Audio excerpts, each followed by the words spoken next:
So I'm going to make an executive decision and not speak from the podium. I am 5'2", and podiums always make that glaringly obvious. Plus, I think it's always so much more fun when we can have a conversation. So, as was mentioned, I am a medical doctor by background. I'm also a UN High-Level Commissioner on Health and Economic Growth, and one of the 17 UN Sustainable Development Goal advocates. Both those positions are appointed by the UN Secretary General. I have served in those positions for several years now, since 2015. And a lot of that stemmed from when I founded an organization when I was 21 in 2011 during the Libyan civil war, which was really focused on the inclusion of women in security and peace processes. Since then, a lot of the roles I've taken on have focused almost entirely on security and N aspect. We can get into detail during the Q&A on what exactly that means, but if I look at almost anything from climate change to women's rights to health to education, I tend to look at what is the net benefit for society and also what is the net challenge, right? What are we actually missing out on? How many of you guys have taken on a job or you guys decided to join a particular club? How many of you guys? When you guys made that decision, did you consider how much time you would be giving up? The other things that you couldn't necessarily do, right? Because usually when we think about opportunity, a lot of us are taught to think about opportunity in terms of only what we're gaining, and we're rarely really tasked with thinking about opportunity in terms of what we're also giving up. And that's a huge part of that decision. So when we say we don't fundamentally want to work on something like women's rights, or when we say we don't fundamentally want to work on climate change, because that's what we're doing. We're making an active decision, either governmentally, politically, socially, to say we don't want to work on it. It doesn't not only mean that we cannot envision what the future would look like, it also means that we're very comfortable with where we're at, right? We're okay with giving up the other opportunities. We've made an opportunity assessment and we've decided to stick to this particular path for a reason. And so a whole bunch of my work really focuses on trying to get people to see both what they're giving up by nature of not moving. Oftentimes that is exceptionally difficult on a political level because we do have usually 4-year election cycles, which means people always want a quick win and to be able to sell it to their constituents all within 18 months so that they can get it on every banner in the country. And usually climate change, as we all know, does not get solved in 18 months. So it's not as appealing a quick win as some other things are. And apparently it does not chant as well at rallies. But it's a huge part of my work is really talking to counterparts, be it in government, corporations, and civil society, as well as in different academic institutions on how we can actually move the needle forward on multiple issues. So I'm going to go into 3 specifically with you today. How many of you know the Sustainable Development Goals? Okay, how many of you can name the Sustainable Development Goals for me? A lot less hands went up. So I know we're all not supposed to have favorites. I publicly definitely don't have a favorite. All 17 goals are very interconnected. They're equally important. Without a doubt, we cannot have one without actually working on the other. That's all very true. But I still have a favorite.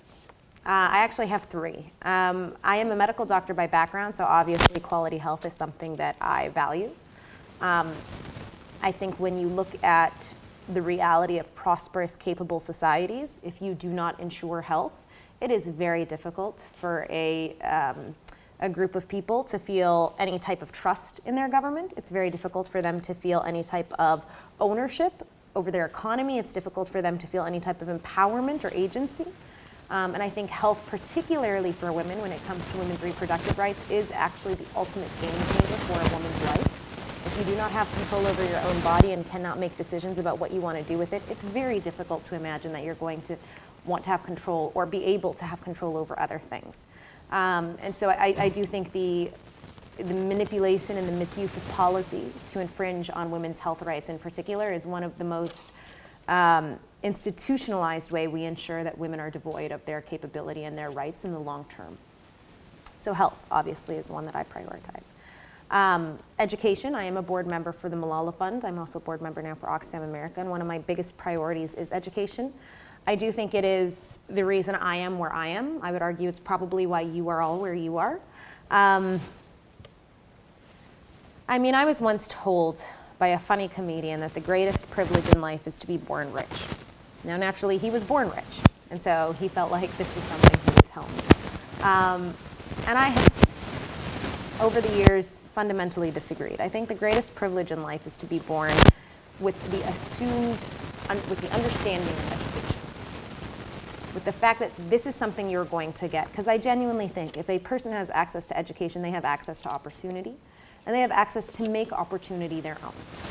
Education can be both formal and informal. It can be in classrooms, it can be cultural. But the very belief that you are worth an education is something that 300 million girls around the world don't have. It's something that hundreds of millions of children around the world do not have. And that fundamental value that somebody says, I think I'm going to invest in you, I'm going to invest to teach in you, how that has shaped you from when you were young until now is something that I don't think any of us could ever measure. So education. And the one that I think encompasses every single goal, and one of my colleagues jokes that I have women-colored glasses on, to which I said I am a woman, so thank you for that insightful comment. I think that encompasses everything is like many of you, we all kind of walk through life with superficial classifications, right? How many of you have been called something or know when you walk into a room people see you as something? Anyone? Like what? Yep. I know, like,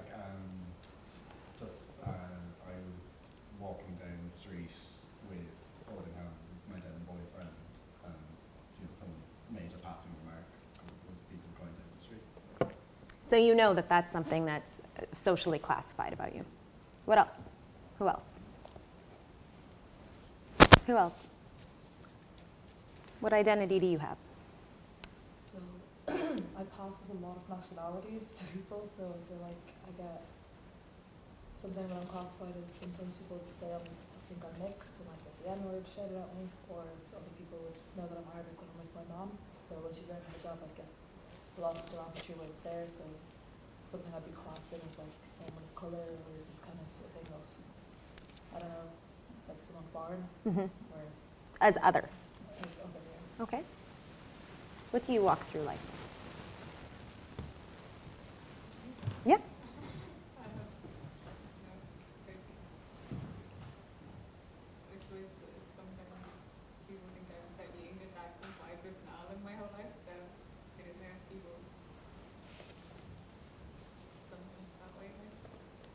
So oftentimes when we walk into a room, there is an assumption of who and what you are based on how you look superficially, right?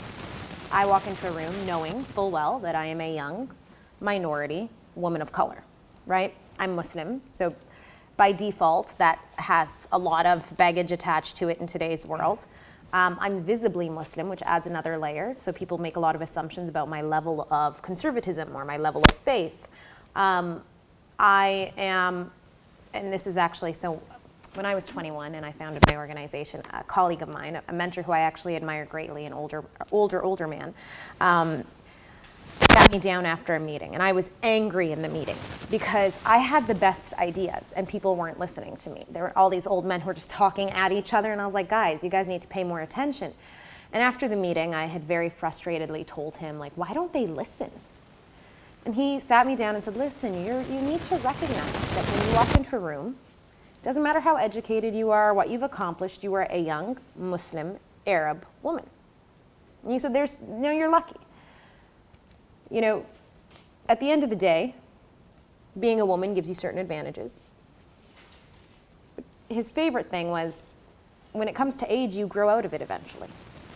He said, but there's this window for women, because once they hit 60, we no longer listen to them anyways. And I was like, great, thanks, that's positive advice. But it was actually something I ended up taking home with me and leveraging a lot.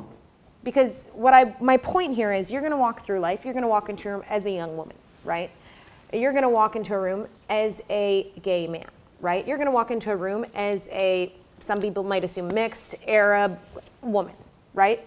There are identifiers that we have. They're superficial, but they exist. And I don't necessarily think they're going away anytime soon.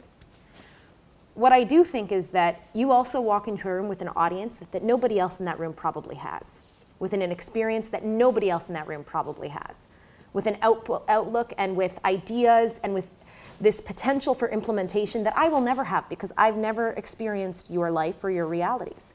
That's a fundamental truth, right? And so as much as I want to pigeonhole you and say, your opinions are irrelevant because you are Arab or because, the reality is that makes them all the more relevant because their opinions and audiences I have no access to, right? That's why they matter. And as often as we're told that, listen, because you're other, or as long as we're othered or we're told that our opinions are irrelevant for those reasons, and we actually accept that, I think we end up weakening ourselves so much more. And so knowing that I walk through life as a woman, I don't intend to change that anytime soon. So knowing that that is the reality of my life moving forward, I recognize that there are certain challenges that I and other women face. That's a fundamental truth. Depending on where you live, your level of education, your level of socioeconomic status, the color of your skin, your religion, the challenges you face as a woman are going to be overwhelmingly different. But ultimately, at the end of the day, there are some that are going to exist for every woman out there. Whether you live in Upper East Side, New York, Dublin, Ireland, or Zawiya, Libya. You are going to have heated debates with people about your ability to both be a working person and have a family. You might actually have to argue for your right to education, particularly in advanced fields. I mean, if I could tell you how many people in Canada told my sister plastic surgery was not fit for a woman's lifestyle when she decided to go into it. You are often going to have to fight for your fundamental rights to your own body. That's a reality. I mean, on our commission, we're looking right now at the United States where African American women are 400% more likely to die in childbirth than white women in New Jersey. That is an incredible number to think about. First off, we know that that's a uniquely female problem. Men are not going to die in childbirth anytime soon.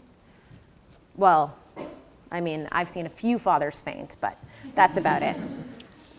We know it's a uniquely female problem, but again, on those lines of race, on the lines of socioeconomic status, on the lines of level of education, on the lines of even at the very base, citizen-state relationship, we see those challenges either widening or shrinking.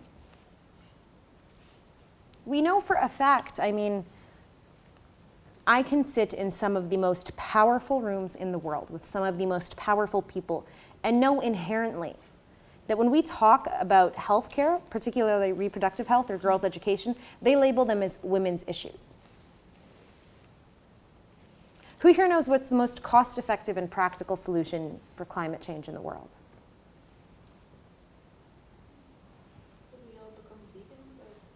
We all become vegans? Oh God. Man, I hope not. I have one vegan friend. She tells me every day she's vegan multiple times. I don't know about that one for me. I don't know. What is the most cost-effective and practical solution? Women's reproductive rights and girls' education. It beats out every other thing. It beats out alternative energy. It beats out carbon tax. It beats out everything, including veganism. It's not just a women's issue. It's a fundamental issue for all of us. What is going to spur the highest economic growth? It can be a country, it can be an issue. What do you think would create the strongest economic growth in the world today? Girls' education.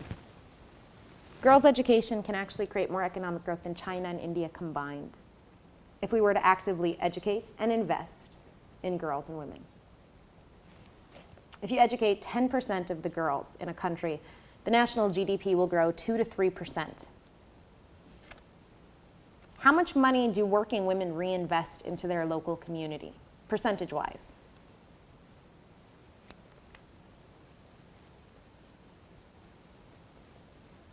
Take a guess.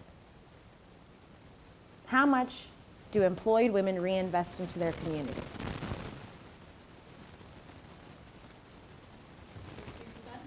60, that's close. It's a little higher. Close, it's a little higher. Close, it's a little higher. Okay, well, now you're just aiming too high. Women reinvest 90% of their income into their communities. How much do men reinvest? Not to pick on them or anything, but just out of curiosity. 30 to 40%. Hit the nail on the head. 30 to 40%. So that means when we're looking at actually how to sustain local infrastructure, roads, hospitals, schools, women's economic investments are irreplaceable. What happens when a girl is educated to her family?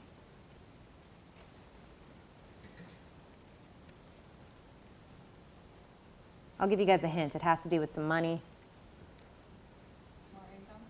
More income. Why? Like get a better job. Okay. Why else? When a girl is educated, she's more likely to marry later. She'll have less kids. She'll actually vaccinate her kids. They'll be healthier overall. Women, when educated, create a cycle of education and employment in their families. That actually increases the entire prosperity of that community. Beyond that, and this is something that I think is overwhelmingly flawed in our global economy, when women are educated and employed out of the home, they still maintain significant amount of work within the home. So around the world, women sustain households and they sustain communities. And yet we still call it women's issues when we talk about girls' education or women's reproductive rights. Do you have a question? So I'm gonna, before we get to, I don't know what you're right, he's like an essay over here, I don't know what's happening. I'm a little concerned about what's gonna happen next, but so the last thing I will actually close on before we open Q&A is my own personal favorite space to work in. And that's women, peace, and security. How many people here know what women, peace, and security means? Anyone? You two seem like you guys know. Okay, women, peace, and security, hit me.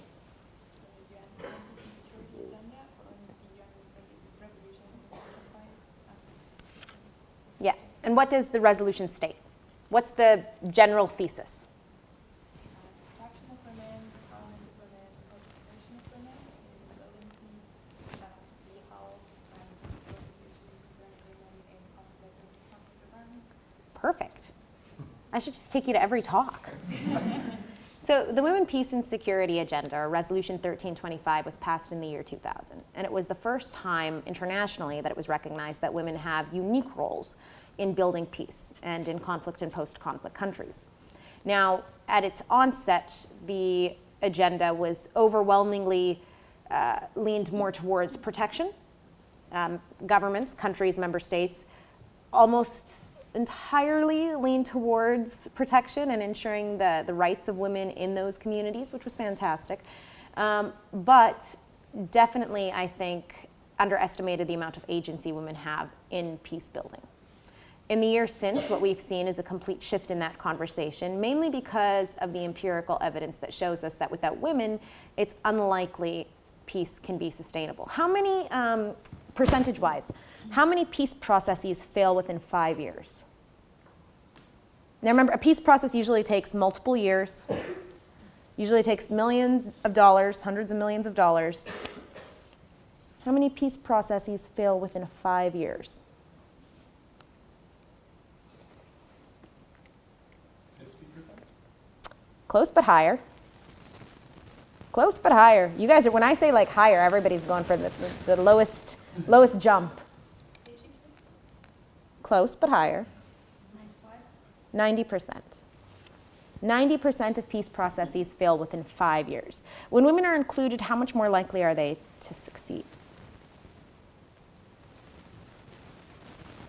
They are 35 times more likely to last 15 years. That is a huge difference. Now, when you look at it, I want you all to put on your Minister of Finance or your CEO hat on and think about whether or not you would invest in a community.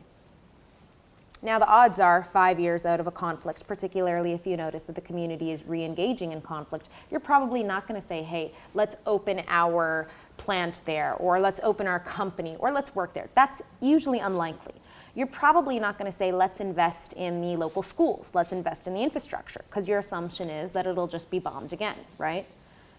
But once it hits the 7, 8, 9-year mark, the likelihood that you're going to be able to attract global economic investment, the likelihood that you're going to be able to actually create sustainable, secure infrastructure increases exponentially.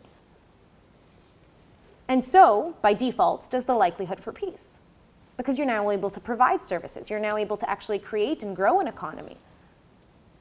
So while it seems like this little difference of percentages, the reality is, in the countries where we have had active inclusion of women from the agenda-setting phase, those countries have not, for the most part, reemerged into conflict. That's incredibly rare. So when it comes to women, peace, and security, for me in particular, as much as I think we need to work towards women's inclusion and agency in health, and we need to ensure girls' education, I think it's very difficult to do that in most of the world today if we aren't also talking about women's leadership and security. It's very difficult to talk about it in any conflict or post-conflict countries. It's difficult to even talk about it in countries that neighbor conflict and post-conflict countries. It's difficult to talk about it often in Europe, where everybody starts quoting the migration crisis instead of actually having tangible conversations about economic empowerment or girls' education or women's reproductive rights. The fundamental reality is until we can actually set that foundation, and that's when it's set oftentimes in conflict and post-conflict, then it's much more difficult to actually move towards securing, institutionally securing women's rights in the long term.